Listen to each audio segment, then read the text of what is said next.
Paano ngayon yan? Eh, ma'am, sandali lang ho, ma'am. Check upin ko lang po yung makina.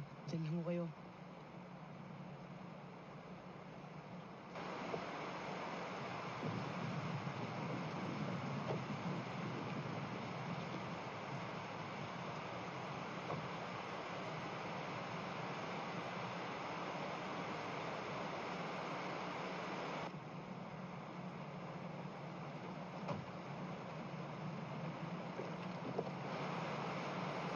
Ano, naayos?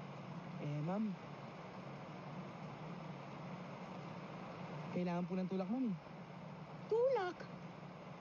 Abay, sino magtutulak? May katulong ka ba? Wala nga ho, ma'am. Baka... Ma'am, baka pwede ho kayo mag-start.